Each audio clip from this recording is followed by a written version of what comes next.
I saw him take her before I could move. The alley was a slit of shadow between a closed bakery and a shuttered storefront. My mother shuffled, her cane tapping on the pavement like a metronome, when a man in a leather jacket reached out and grabbed her elbow.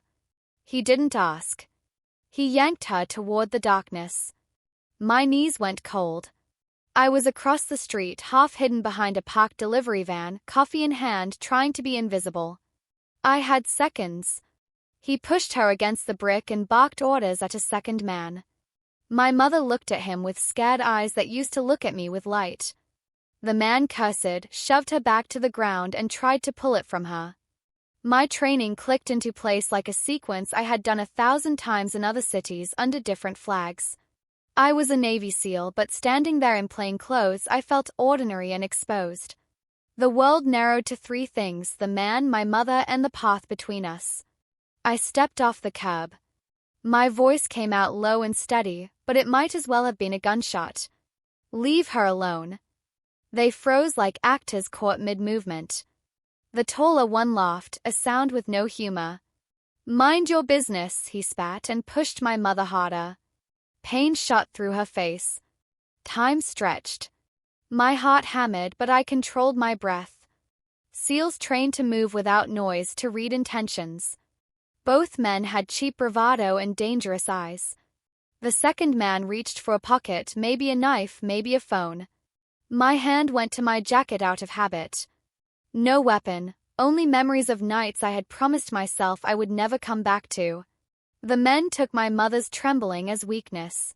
That is a mistake people make when they have never seen what a person is capable of protecting. I took 3 long steps, closing the distance. I used my voice again, softer but edged. Let her go. Now. The taller one smirked and shoved my mother further into the alley. She sagged, and I felt fury like heat under my skin. He had no idea who I had been. He was about to learn. The fight began like a bad decision turned violent. I moved with a speed that surprised us both. My boot clipped a loose stone and the world compressed, his shoulder, my forearm, the cane clattering away. He tried to swing, but I blocked, used his momentum and pushed him to the damp brick. He yelped, but his friend lunged. The alley smelled of garbage and wet paper. My palms hit his collarbone, training kicked in, trap, control, disable. I could hear my mother's breath, sharp and high. The men recovered faster than I liked. One drew a thin blade from a boot. Panic fled, but I calmed it. I grabbed the wrist, twisted inside a move I had taught recruits, and the blade skittered across the ground. The taller one scrambled, anger bright in his face. You think you're tough, he said.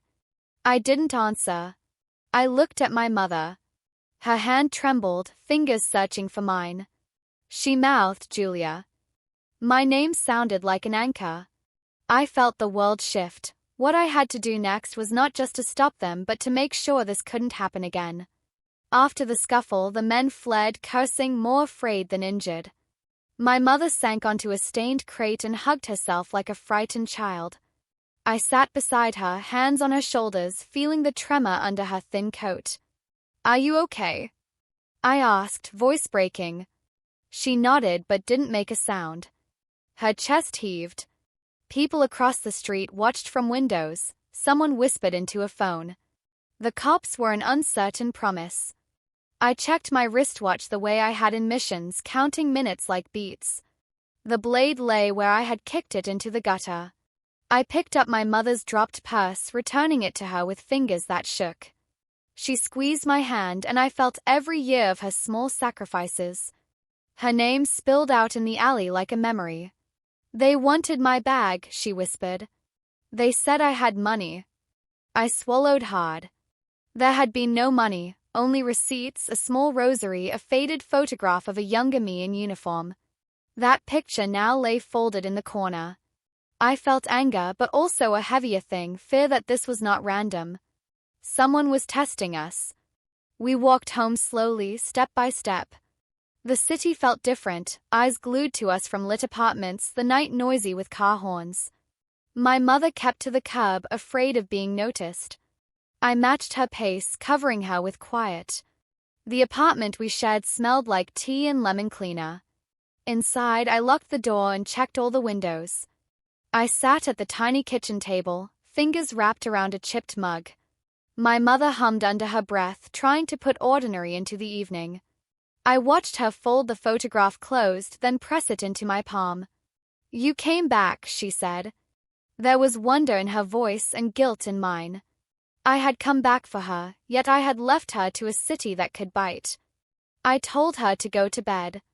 She hesitated, eyes searching mine for a promise I couldn't easily give. "I'll call the police," she said. I listened to the sound of her slow steps up the hall and then to the lock click. I felt the night press against the thin windows. I sat awake and replayed the alley in my mind. Someone had chosen her. Why? The next morning I walked the neighborhood, trying to be invisible again, collecting notes. Faces, times, the rhythms of the street. Shifts of people who looked like they belonged to a gang, a black hoodie with a skull, a truck with a scratched bumper. I asked the shopkeeper about the alley.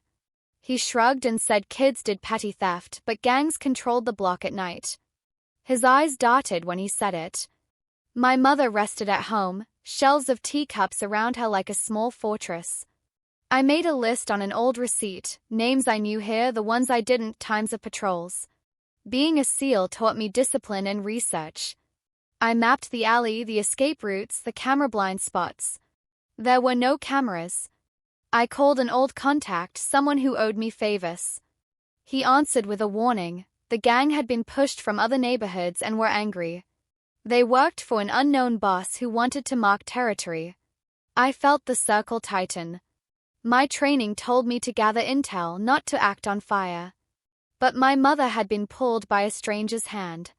That changed the rules. I promised myself I would not let it happen again. I started watching at dusk.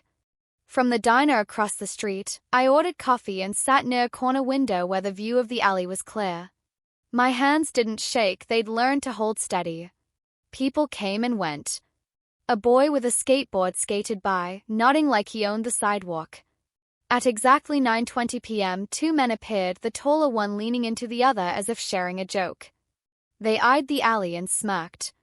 I felt the old readiness in my chest: scan, identify, choose. I followed their route with a camera phone, but it was clumsy. My contact texted me, "They're meeting someone tonight." My pulse picked up. When a sedan rolled by and parked, one of the men walked over, whispering to the driver. The driver stepped out, clean-cut, a watch that flashed under the light. He looked out of place. He handed them an envelope. The men tucked it in, nodded, and walked away. The driver stared toward the building my mother lived in for a long moment, then drove off. I took a photo. The envelope changed everything. Someone was buying protection or buying attacks. Either way, this was organized. I showed the photo to Officer Ruiz at the local precinct. He studied it as if he could squeeze secrets from pixels. "Are you sure about this?" he asked. He was a good cop, worn by years of paperwork. I told him the alley attack, the men, the driver. He sighed. "We don't have enough to make a charge. But we'll increase patrols." I wanted to shout that patrols were not enough. I wanted to tell him about back alleys in other cities and how favors move like currency. He promised to keep an eye out.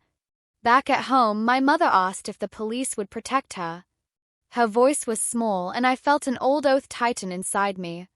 That night I set up locks, extra lights, and a cheap alarm. I watched the street from the blinds, waiting. Hours slid past. At 2 a.m. a shadow paused under the streetlight. He looked up at our window, then walked on. I could have chased, but the risk to my mother was too high. The envelope made sense now. Someone paid for vulnerability. Whoever that was, they wanted fear on our block. The days grew tense. My mother wouldn't go out alone. Friends who used to drop by started sending messages and then stopped. The neighborhood felt like a throat closed by a fist. I arranged for a cousin to stay with her at night, but she refused. "I'm fine," she said, which meant she was not. I trained harder, pushing my body in small late-night routines, muscle memory sharpening. Every mission I had ever run taught me that information was power. I kept a log, times men had been seen, cars, license plate fragments, the sound of graffiti crews at dawn. Then a twist, a neighbor handed me a scrap of paper. "I found this on my stoop," he said, eyes wide. It read, "Let old women walk or blood." No name, no sign. Just a threat. It felt personal. I folded the scrap into my pocket like a live coal. At night I dreamed of brick walls closing in. The seed had been planted, this was not random theft. Someone wanted to make an example. I clenched my jaw until it hurt. I would not let fear be the currency they traded. I started to bait them. I left the apartment lightly, walking with my mother to the corner store at noon, then letting her take longer routes home. I watched reactions from doorways, keeping calm. A man with a shaved head kept appearing, watching us like a predator studying prey. He never crossed the street. I noted his car, a rusty blue van with a missing hubcap. My contact confirmed the van was linked to a small crew used for muscle work. The more I watched, the more I noticed patterns, ways they moved that betrayed systems rather than random violence. I told my mother small lies to ease her worry, promising neighborhood watch programs and more locks. I knew I couldn't keep this up forever. The scrap of paper's threat pushed me toward a plan that made my gut clench. When you have skills honed in war, you see options others don't. I began to set traps, small ones, a motion light wired to a camera, a trail of receipts that would catch a boot. I wasn't planning to hurt anyone spectacularly. I wanted to reveal the network behind them, to expose the man who ordered fear. That was the part that mattered. One evening, my motion camera recorded something I didn't expect. A figure in a hoodie crouched by the alley and placed something small and metallic in the doorway, an object that would make a loud noise when stepped on. He left quickly. I froze the footage and watched it loop. The shoe was a brand I had seen on one of the men who attacked my mother. I brought the clip to Ruiz. His face hardened. "This is escalation," he said. He promised to run the clip through evidence channels. But proof in files is slow. I couldn't wait. I studied the timestamps, followed a trail to a local discard yard where van parts were sold. A worker there recognized the blue van with the missing hubcap and said the owner came by every week. The owner was a man named Victor, tall, smooth, and careful. The worker described Victor's voice as a whisper with teeth. My mind catalogued details like files. That night, an alarm from the camera blared. I sprinted outside. The metal object had been triggered near the alley entrance and had clattered down. Footprints led away. Someone wanted me to be afraid. I wanted to hurt the person who thought my mother's fear was currency. I confronted Victor by following him to a late-night cafe. He sat alone, a cigarette in hand. Up close he seemed smaller than his reputation. I didn't go in. Instead, I watched. He met with the clean-cut driver from before. Their conversation was short and stiff. The driver slid an envelope across a table, the exchange precise. I took pictures through the glass. I also noted the license plate on the driver's car. I brought the evidence to Ruiz. He moved faster this time, and officers staked out the driver's building. 2 nights later, an arrest was made. They held the driver and found photos of my mother's building in his car. The driver sang like a cracked record when confronted. He claimed he thought he worked for a security business. The twist was small but telling. Someone had set up a fake security front to sell fear. Yet they were careful. They had layers. The driver knew little.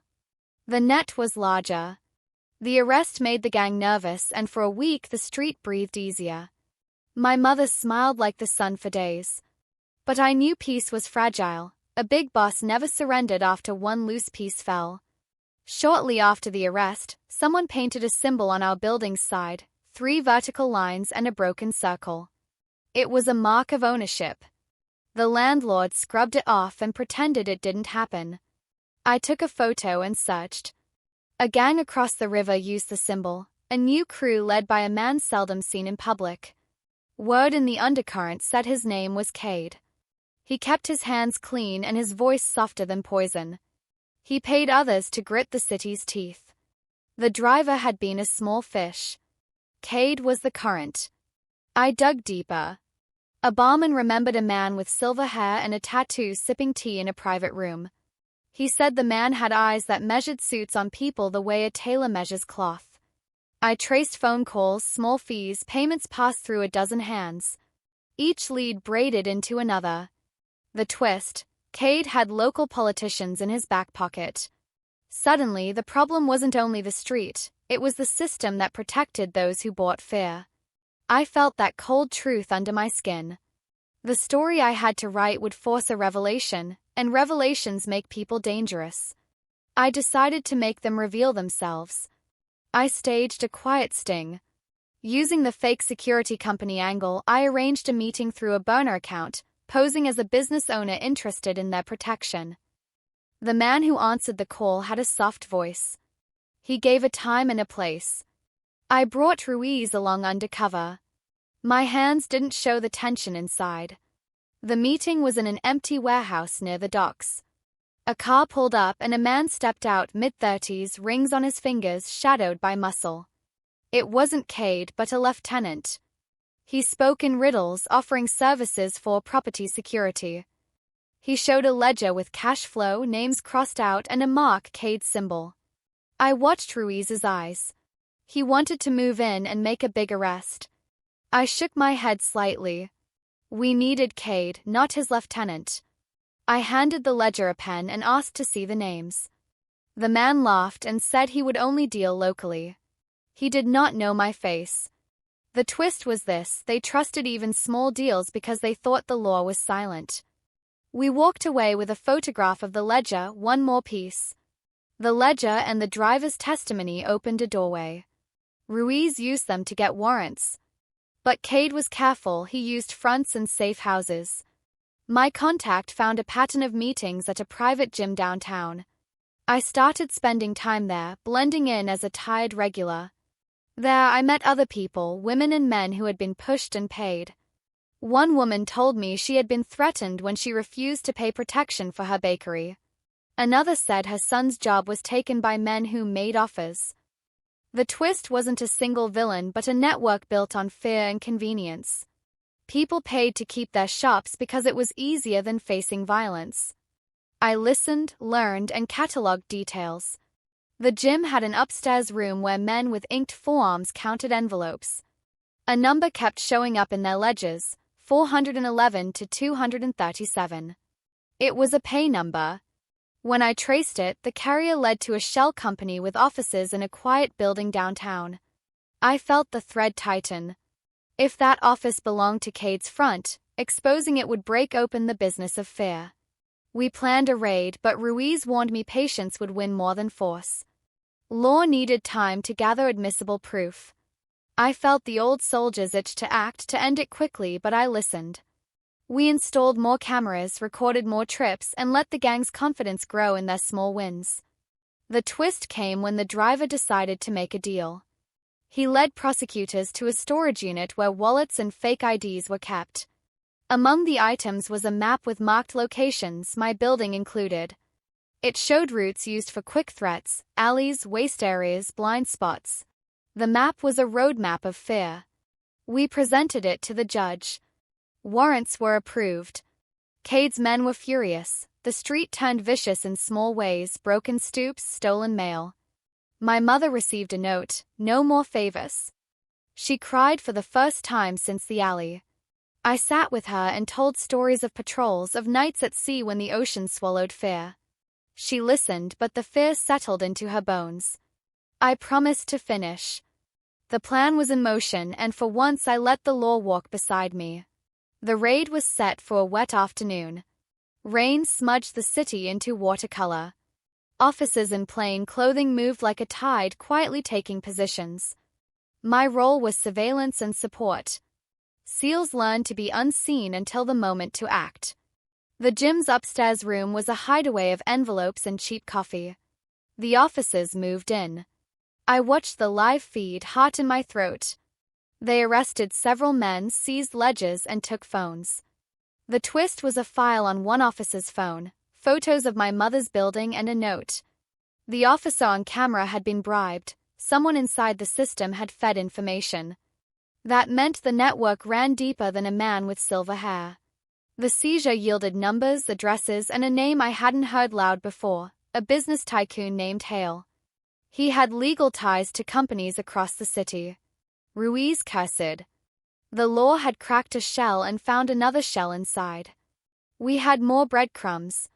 The men cuffed in the gym were pieces, and now we had a map pointing to someone who lived in cleaner rooms. Hale moved in circles with suits and smiles. I watched him on the news, charity dinners slipping into camera frames like polished masks. He denied any link. But the ledger showed payments funneled through his companies. Tracing those channels took weeks, full of phone calls, bank subpoenas, and quiet interviews. Every time we closed a loop, another opened. My mother grew quiet, the fight in her eyes dimming as worry tightened. The twist came unexpectedly. A lawyer with ties to Hale visited the precinct and asked to speak to Ruiz alone. He offered a deal: drop the investigation or face legal ruin. The threat was thinly veiled. I sat in the corridor and heard the words like a punch. The city's polite people knew how to use law as shield. For the first time, I felt the war move from alleys to rooms with polished floors. We had the evidence, but the enemies had money and lawyers.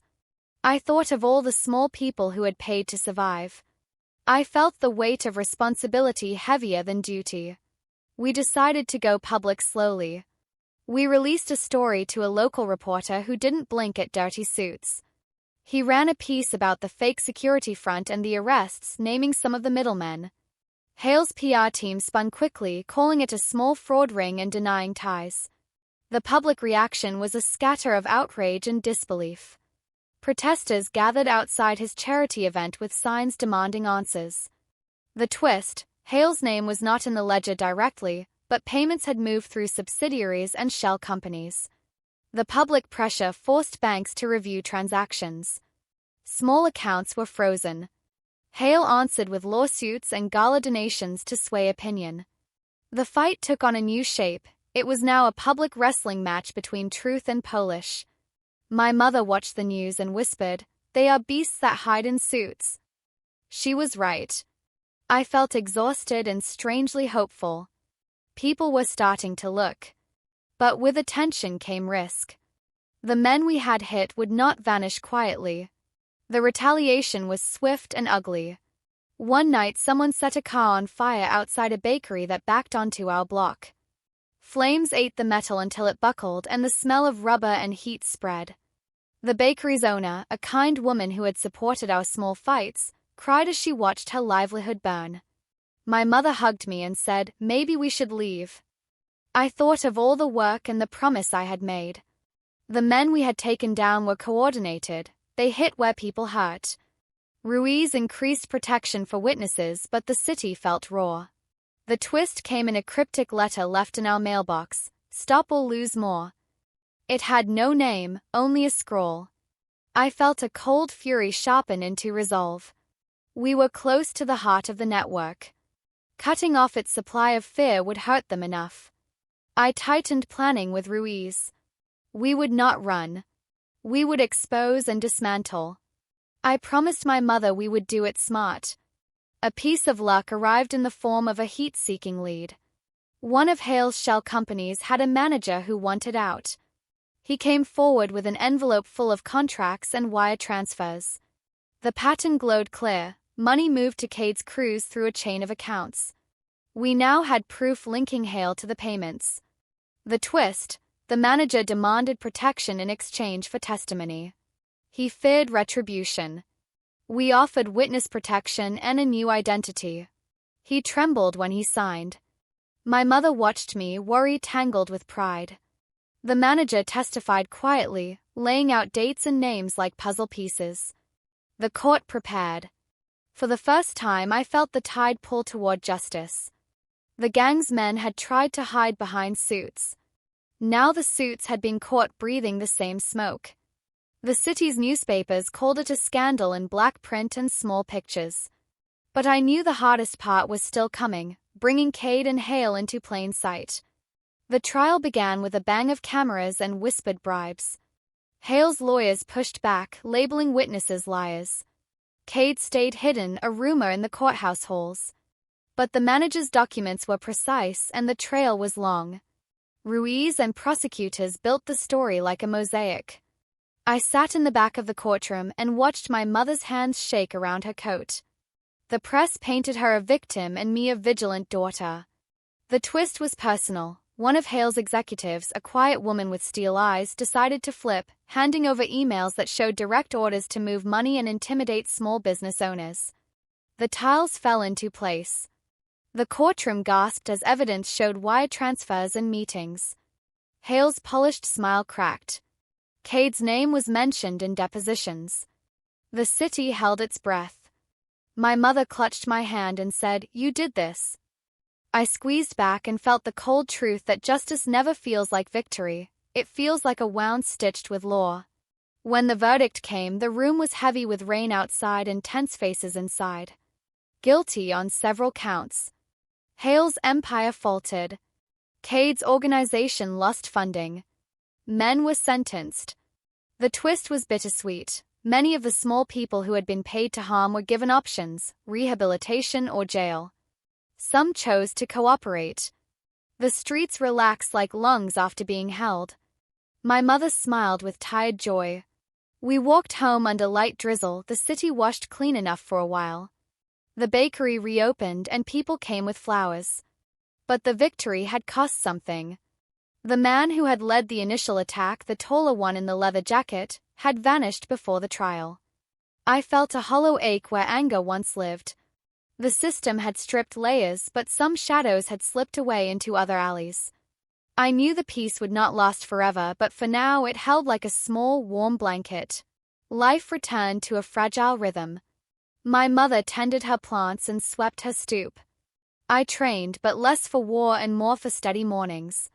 The city found a new talk about accountability, keeping small victories alive. Then, weeks later, an old photograph arrived in the mail. It showed the taller man standing outside an abandoned warehouse with a new group of men, older, meaner. The twist hit like a cold hand. The network had splintered and spread. The envelope had no return address, only a note: "This isn't over." My heart tightened. I promised my mother I would watch the city so she could live without fear. I contacted Ruiz. He acknowledged the splinter groups were a risk and that they would be monitored. I started a small neighborhood watch with real people who cared, not hired muscle. We cleared graffiti, lit dark spots, and shared phone numbers. It was ordinary work, but it mattered. The taller man might be plotting elsewhere, but the street had a new layer of eyes and voices. One quiet night I sat at the window, tea cooling beside me, and thought about the alley. I had watched helplessly, then acted, then pushed through courts and threats. The city felt softer now, like fabric that had been mended. My mother slept in the chair with a shawl over her knees. I felt the pull of sleep and remembered a promise I had made to myself when I first joined the service: to protect people who could not protect themselves. The alley had taught me that threats come in leather jackets and in suits.